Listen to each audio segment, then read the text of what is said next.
You're listening to Missing Persons, brought to you by AbJack Entertainment. Be sure to check out some of the other great true crime podcasts from this network, including The Murder in My Family, DNA ID, Zodiac Speaking, Scene of the Crime, Beyond Bizarre True Crime, Citizen Detective, and Campus Killings. All of these podcasts are available for you to binge on right now, wherever you listen to podcasts. Subscribe where you're listening to this podcast so you don't miss an episode. The views and opinions expressed by guests on this podcast do not necessarily represent those of the podcast, its creators, or sponsors. If you would like to discuss a missing persons case on this podcast, please be sure to visit missingpersonspodcast.net. This episode may contain unsettling or disturbing subject matter.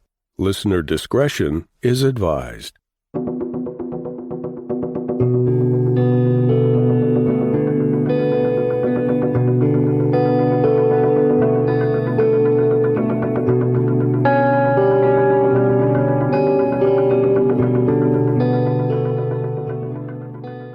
Welcome to Missing Persons, a podcast dedicated to spreading the word about people who have vanished under mysterious or unexplained circumstances, and the family members who are looking for answers.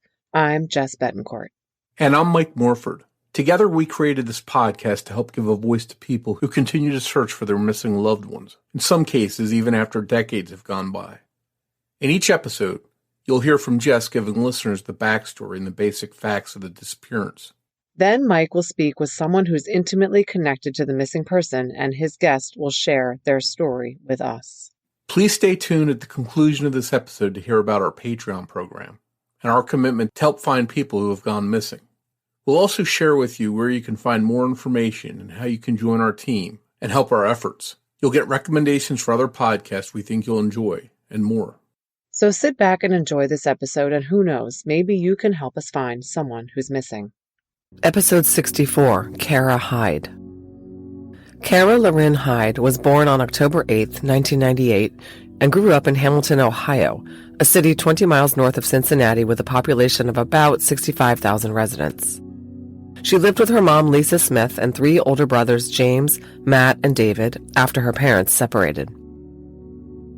Lisa tells us that Kara had a bit of a challenging childhood. Her parents separated when Kara was still a toddler, and she was impacted throughout her childhood by the lack of a consistent father figure. She was sensitive and was bullied at school. She finally dropped out of high school because of the issues she confronted there. Eventually, Kara was diagnosed with bipolar disorder, anxiety, and depression. Her mom says that attempts to treat Kara failed because once Kara was an adult, she chose not to participate. And a couple of years before her disappearance, she became involved in heavy drugs and was at times possibly suicidal. Kara continued to live at home with Lisa, although she would on occasion stay overnight on friends' sofas or at boyfriends' homes, but she was always in touch with her family. On December 5th, 2021, just over a year ago, Lisa and 23-year-old Kara were at home at Lisa's house on the 2200 block of Grand Boulevard. Kara was evidently suffering from withdrawal, and her mother had suspicions that she was setting up a drug transaction to get a fix. It had been Lisa's birthday the day before, and that afternoon, Kara told her mom that she was going to pick up a birthday present she had made for her, and she'd be back soon. She left the house around 1:30 p.m. Her mother never saw her again. There was a bit of a delay in reporting Kara missing. This was because Kara had gone off the grid twice before, leaving and remaining out of touch with her parents for several days. On one of these occasions, she was MIA for a solid week. So when Kara didn't turn up back at home for a few days, it wasn't the first time, and it did not seem to be reason for undue alarm. Of course, Lisa was concerned, but unfortunately, she was in the midst of a health crisis of her own, and she was also suddenly forced to move her own mother into hospice.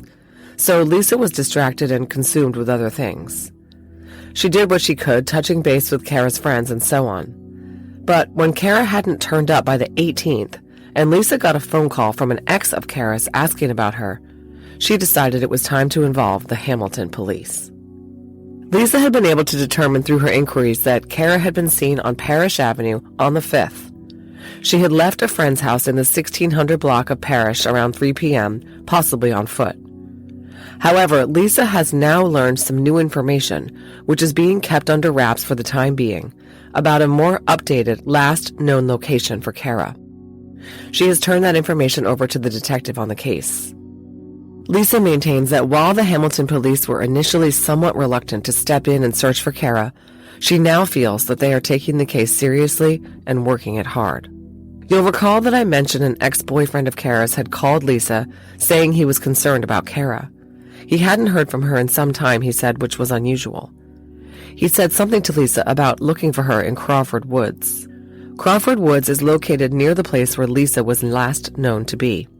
It's also an area of town that houses some homeless encampments.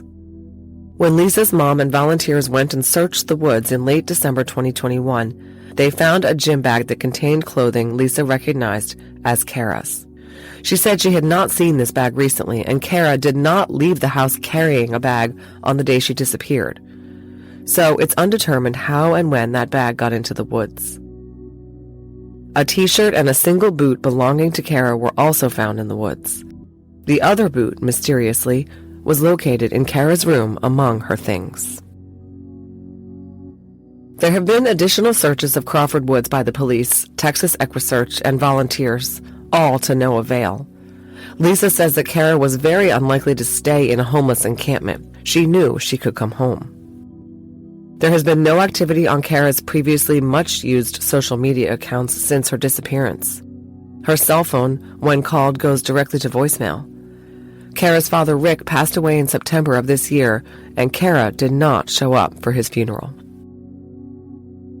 Kara's mom, Lisa, has said that she has begun to lose hope that her daughter will be found alive.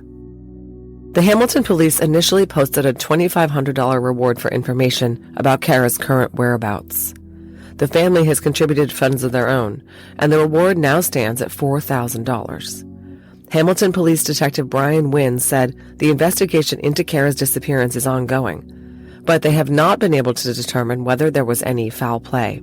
Lisa feels strongly that someone knows something about what happened to Kara. Kara is 5'6" and weighs about 100 pounds. She wears her hair long and changes its hue, but it is naturally dark. She has multiple tattoos, including a skull and a snake on her right forearm, and a girl crawling out of a well with the word Stephen on her left forearm. On her left thigh, she has tattoos of a garter belt and the word loser with the S crossed out and replaced with a V. Mike Morford sat down to talk with Lisa Smith, Kara Hyde's mother, about the search for her daughter. That conversation is coming up after a word from our sponsors.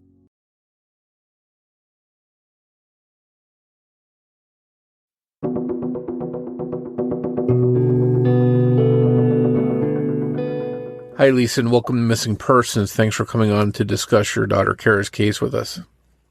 Thank you for having me. My pleasure. I know this is sort of a big milestone. Maybe milestone's not the right word, but anniversary, not a good anniversary. You've been without your daughter for a year ago yesterday.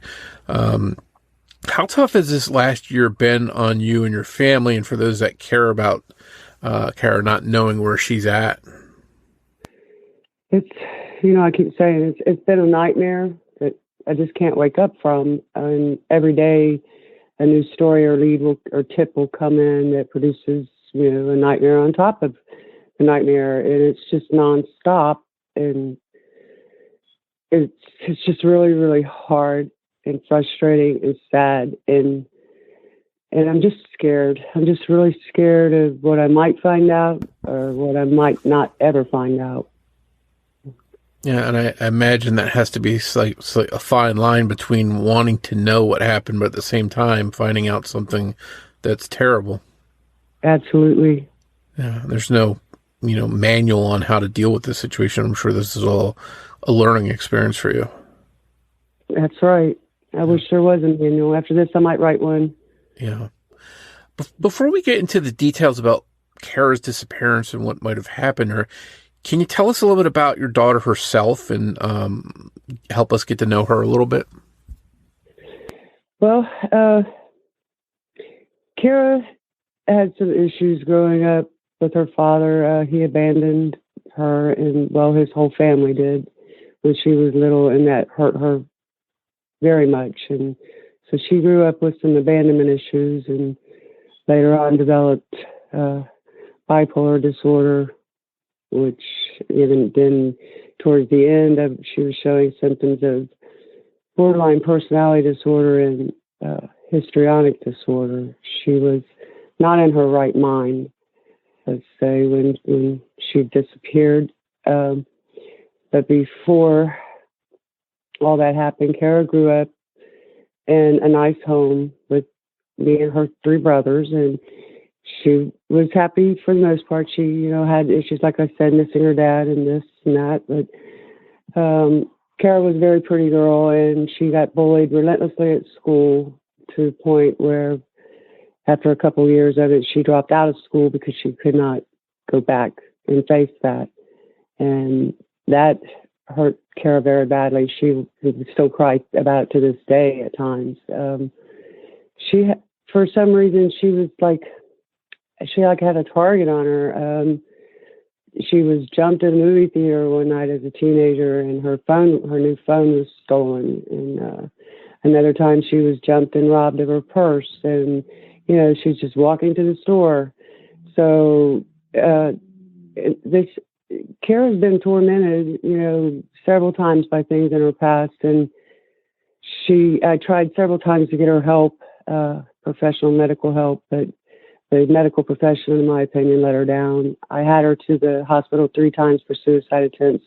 All 3 times they would not keep her for observation, and she didn't even see a doctor, which I pleaded, for them to please let her see a doctor. I got her into counseling, and the counselor told her she didn't have to be there. So Kara got up and walked out. And then I had her in rehab 3 times. All 3 times she left. It's just been really, really hard. I mean, this never should have happened to Kara. Kara was a smart, intelligent, beautiful, funny girl that had it all going on, and she worked hard. She had a job. She maintained a job. She lived to go shopping. She did all the girly stuff. But she went out one day to get a modest tattoo, and then from someone, and then in the next week she was moving in with that person, and that's when the drug use began. And she had been on drugs for almost 2 years before she disappeared. So that's pretty much where we're at. So she was dealing with a lot from everything you described, a real tough road, and then you've got, she has the bipolar issue. She's fallen into this drugs, which is all too common. Unfortunately, we hear that in a lot of cases because it's so prevalent.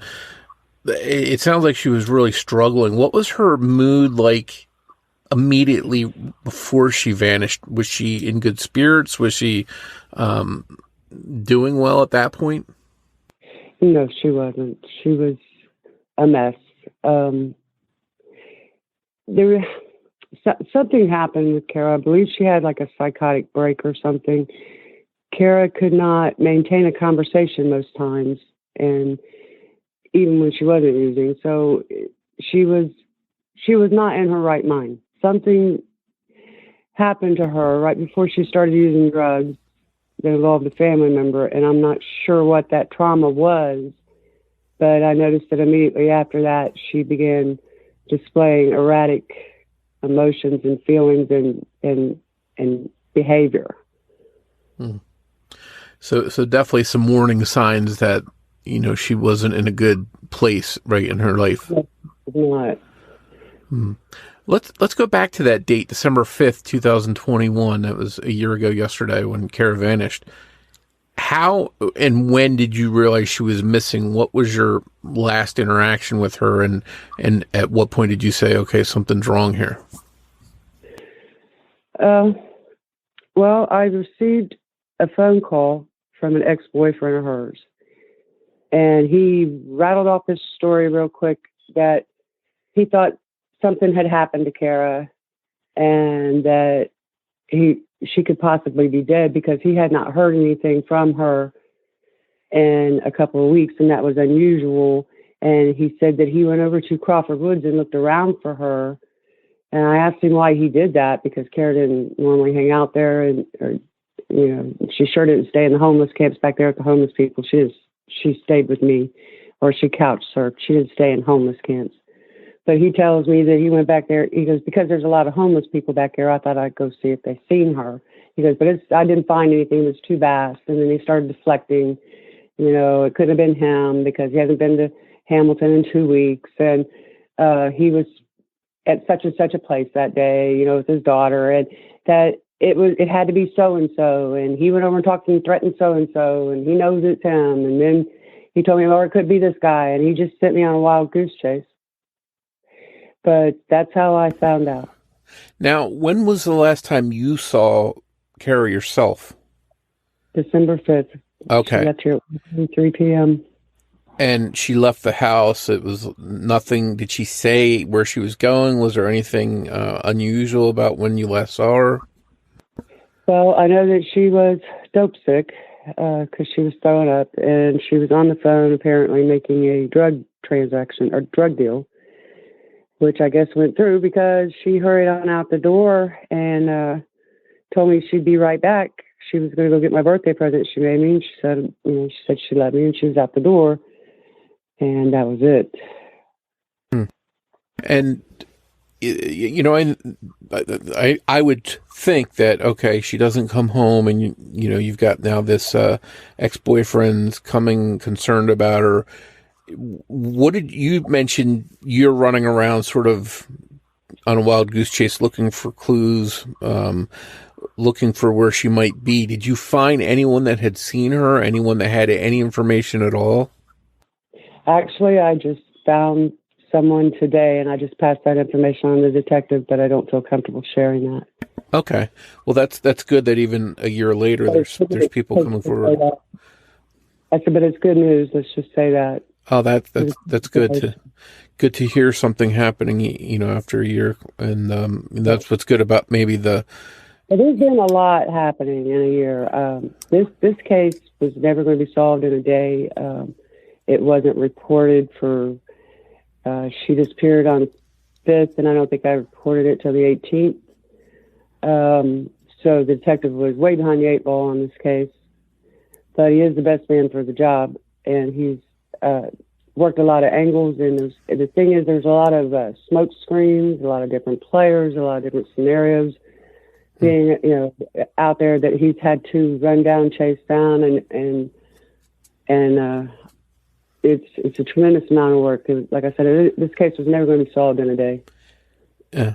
And did the police take her case seriously right from the beginning? I hear some cases where, especially if the police hear, okay, this person's involved in this lifestyle, there's drugs, they don't really give it the same, serious, careful consideration they would, a young child, let's say. But did you get the impression that they took the case seriously from the beginning?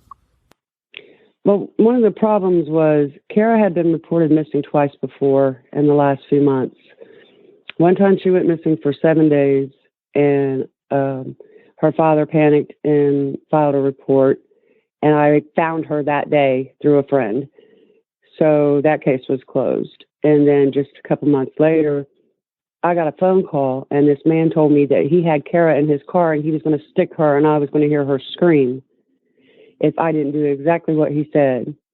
He told me that I said, "What happened? What'd she do to you? What's going on?" And he said she crossed the line. And I said, "Let me talk to her." And he puts this girl on the phone, and she's whimpering and crying, and I can't really, it sounds like Kara, and she's saying, "Yeah, help me, I'm scared, And so and then he takes the phone back and he directs me to go withdraw money and send it to him. And so I passed a note to a cashier, and the police officers met us in the parking lot, and the police officer took the phone from me and spoke to the guy. And when he got done talking to him, he informed me that it was a scam that was going around Hamilton. There's 3 or 4 other victims of this same scam. But since, they had to take a missing persons report seriously, they didn't close that case until they actually put eyes on Kara that time. And so since it had been reported twice, one of the reasons why it wasn't reported until the 18th was because they wanted to make sure that I couldn't find her. Yeah. Because usually I can find her through her best friend who can track her down through social media platforms. So there was also a lot going on December 5th. I had just put my mother in hospice, and I had to be at the nursing home taking care of her and getting her settled and dealing with doctors and stuff. And I also had invasive testing going on for a life-saving surgery that I needed done.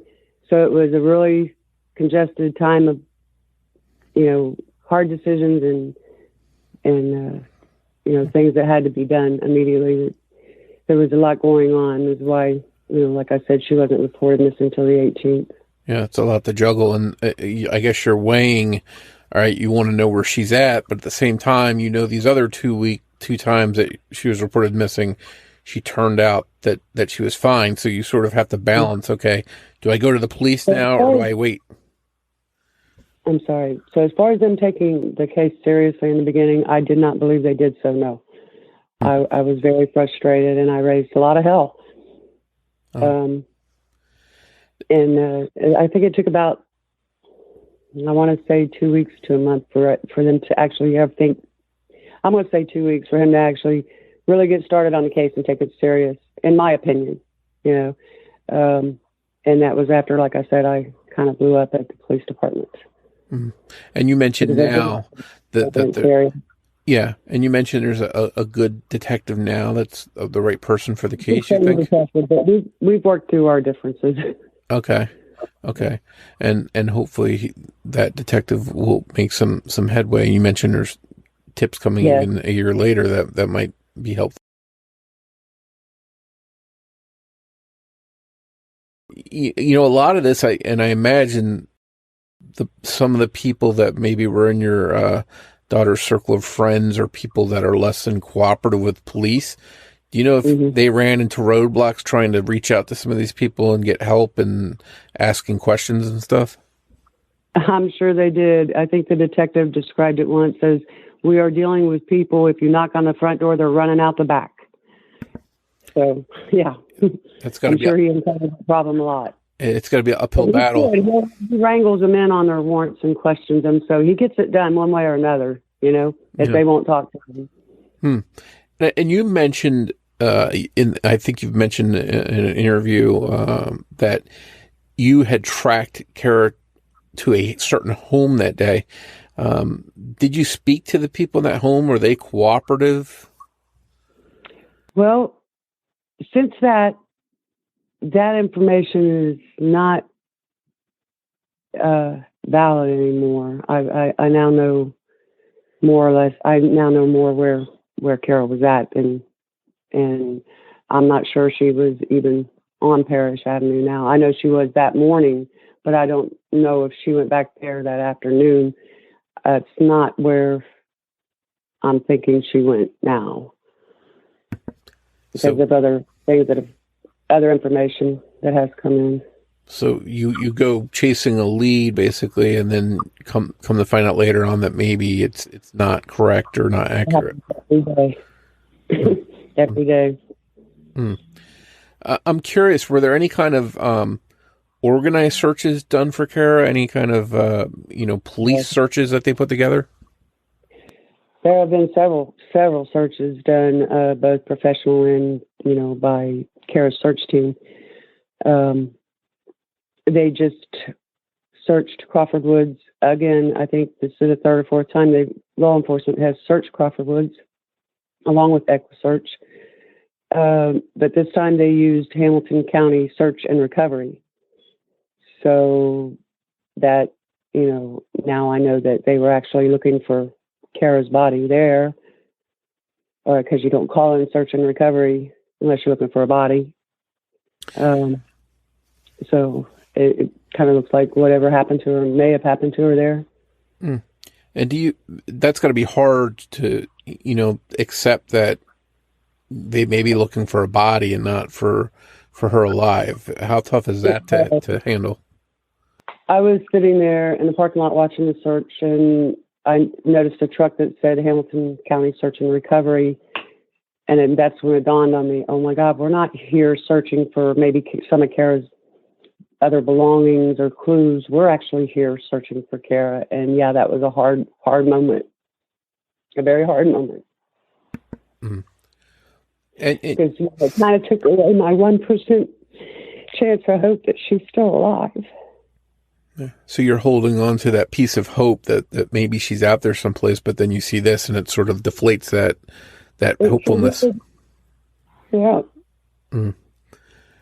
And, as far as her phone, her belongings, any of that stuff, was any of that found? Anything that might, help point in a direction or anything? No. There were reports of a bag of her clothes being found in the woods. Was that accurate? Yes, that's accurate. Okay. And what do you make of that? Was that something that maybe she had packed and left there herself? What do you think about that? I believe that was planted there. Kara didn't leave here with a bag, and I had not seen that bag in over a year. Okay. And was this just like a carrying bag that you would carry clothes in, basically? Like a red, I think it was an Adidas duffel bag. Do you know if the police took that into evidence? Yes, they did. Okay.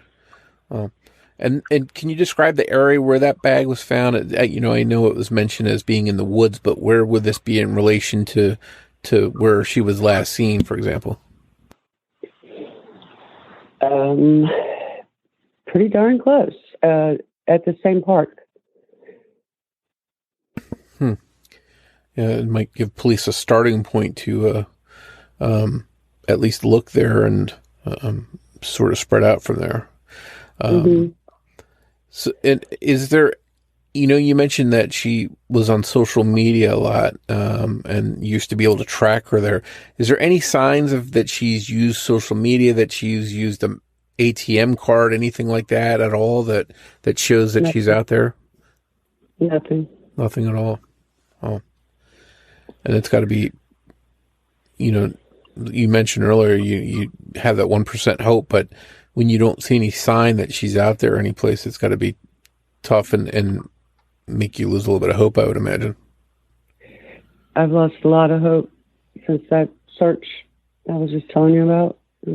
But, as a mom, I'm never going to accept it until I find her. I actually see her. And then I know, because that's the only way that I can keep carrying on trying to do what I got to do to try and find her. And you mentioned you're still getting tips, people coming forward with little nuggets of information all this time. Mm-hmm.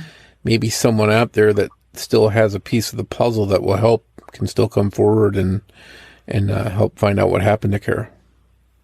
Well, that's the reason why I keep doing these events, is to keep people talking.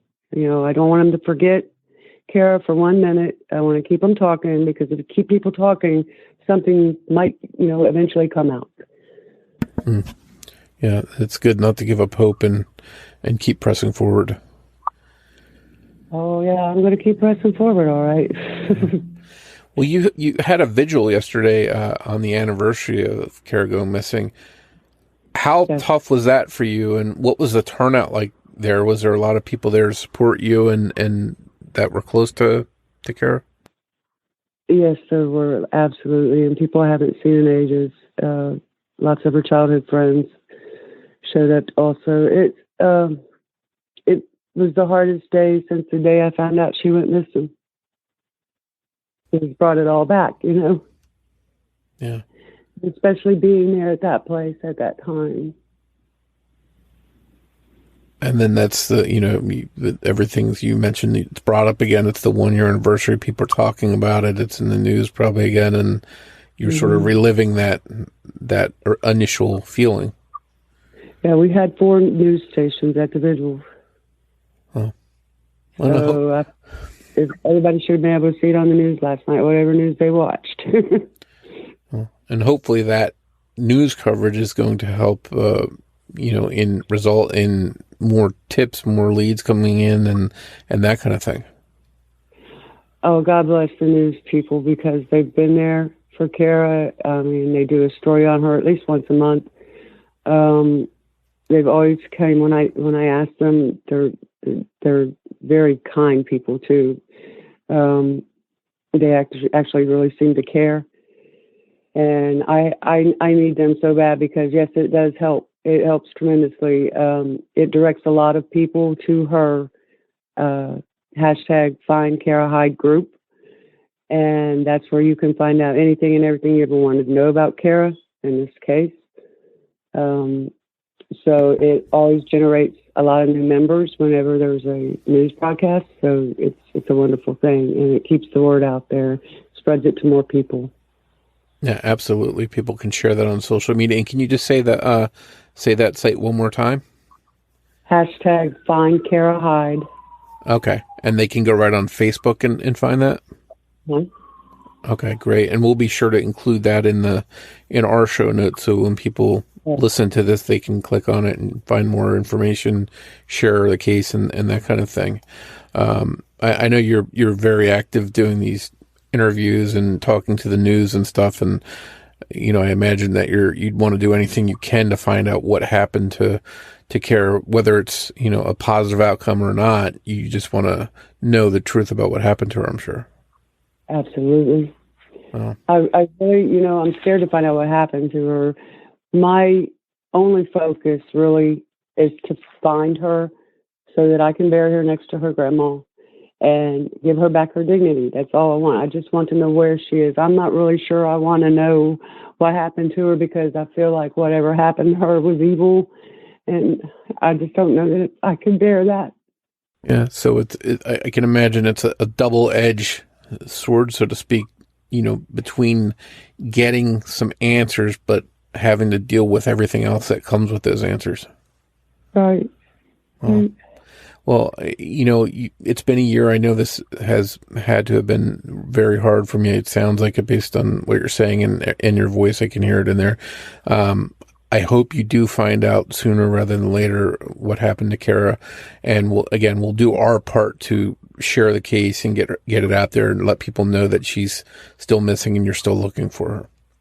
I so appreciate you. Thank you. Oh, thank you. We hope you enjoyed this episode of Missing Persons. If you can provide any information to help solve the case we discussed in this episode, please contact the appropriate authorities. If you enjoy this podcast, please take a moment to tell your friends about missing persons and invite them to listen to the show. Word of mouth will help us grow and bring these cases to a larger audience. You can also help us by taking a moment to rate and review Missing Persons on the platform you're listening to us now on. We'd like to tell you a little bit about our Patreon program. If you visit patreon.com/missingpodcast, you can sign up to help this podcast through ongoing monthly support. As a thank you, we'll give you an on-air shout-out, a thank you card and sticker, plus you'll get early access to ad-free episodes of the show and any bonus content. Your Patreon support also goes towards helping the missing, because every dollar that we earn through Patreon will be split with charlieproject.org, the wonderful website that's been sharing information about so many missing persons cases for years. We hope you'll consider supporting the show. Just a reminder that new episodes of Missing Persons air every other Saturday. If you want to find us on social media, you can search Facebook for Missing Persons Podcast. And we're also on Twitter with the handle @missing_pod. And of course, you can find us on our website, missingpersonspodcast.net. We just want to let you know that this is our last episode of 2022, and we'll be away for the holidays, returning in January with new episodes of Missing Persons, and we hope you'll join us. On behalf of Jess Betancourt, this is Mike Morford, wishing you and your family a happy holiday season.